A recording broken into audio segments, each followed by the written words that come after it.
नमस्कार स्टूडेंट्स। आज हम बीए द्वितीय वर्ष के जो चतुर्थ सेमेस्टर में ईदगाह कहानी है उसके उद्देश्य व मूल संवेदना पर प्रकाश डालेंगे। प्रेमचंद की एक कहानी है, मुंशी प्रेमचंद जी की। और मुंशी जो प्रेमचंद जी हैं वो अपनी कहानियों में मानव मन की सूक्ष्म जटिलताओं को पिरोते हैं। वहाँ उनकी कहानियों में तात्कालिकता की पकड़ और कालातीत हो जाने की क्षमता भी विद्यमान है। उनकी आरंभिक कहानियों जैसे कि पंच परमेश्वर वगैरह में आदर्शवाद के दर्शन होते हैं, किंतु बाद की कहानियों में क्रमशः सामाजिक यथार्थ की भीतरी परतों का विश्लेषण करने लगते हैं। जैसे कि कफन कहानी है, उसमें घोर यथार्थवाद का उन्होंने वर्णन किया है। ईदगाह कहानी में जहाँ मुस्लिम समाज के पर्व के अवसर पर उभरते उत्साहवर्धक वातावरण का सजीव चित्रण किया गया है, वहीं अनुभूति की संवेदनात्मक तीव्रता के साथ समाज मनोविज्ञान और मानव हृदय की जटिलताओं को भी उजागर किया गया है।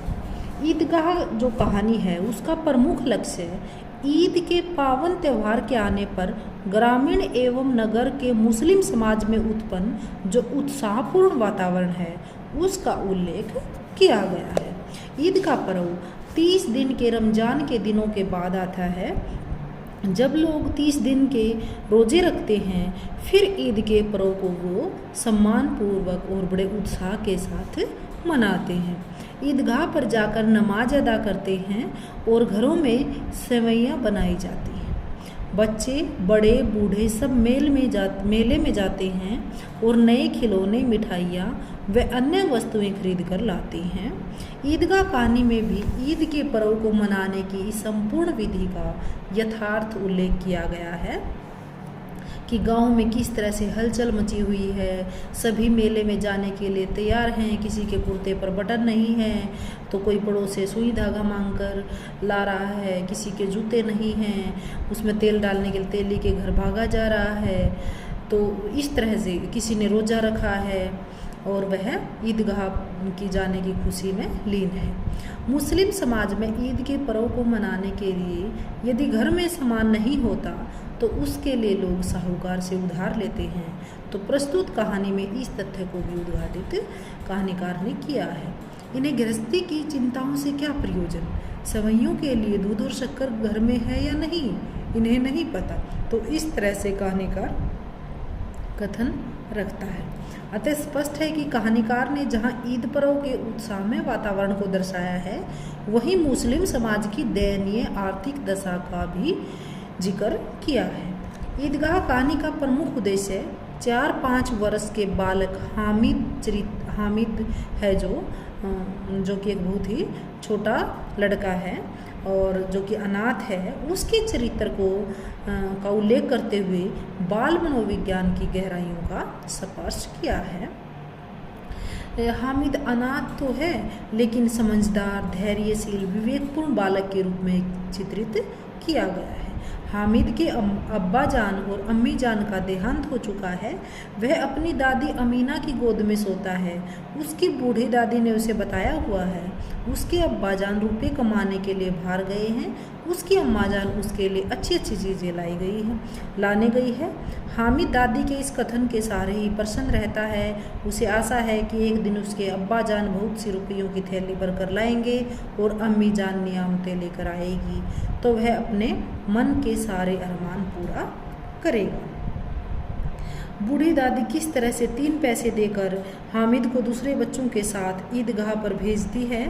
सभी बच्चों के पास बहुत से पैसे थे जिसमें उन्होंने खिलौने और मिठाइयाँ खरीदी थी, किंतु जो 4-5 साल का नन्हा हामिद था कोई खिलौना न ही कोई मिठाई खरीदकर अपनी दादी के लिए एक चिमटा खरीदता है ताकि रोटी पकाते समय तवे पर उसकी उंगलियां न जले। दादी अमीना चिमटा देखकर बहुत प्रसन्न हो जाती है और अपनी सारी ममता हामिद पर लुटा देती है।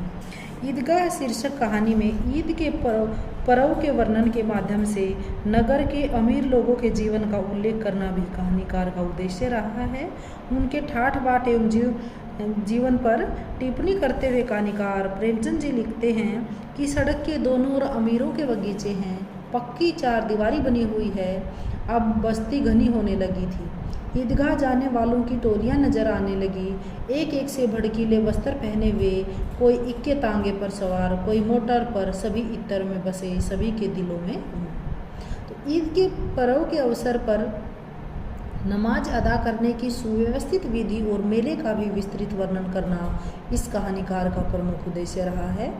इस्लाम धर्म की उदारता और नमाज अदायगी की विधि पर प्रकाश डालते हुए लेखक लिखता है कि यहाँ कोई धन और पद नहीं देखता। इस्लाम की निगाह में सब बराबर हैं। इन ग्रामीणों ने भी वजू किया और पिछली पंक्ति में खड़े हो गए। कितना सुंदर संचालन है, कितनी सुंदर व्यवस्था। लाखों सिर एक साथ सिजदे में झुक जाते हैं, फिर सबके सब एक साथ खड़े हो जाते हैं, एक साथ झुकते हैं और एक साथ घुटनों के बल बैठ जाते हैं। कई बार यही क्रिया होती है जैसे बिजली की लाखों बत्तियां एक साथ प्रदीप्त हों और एक साथ बुझ जाएं। यही क्रम चलता रहता है।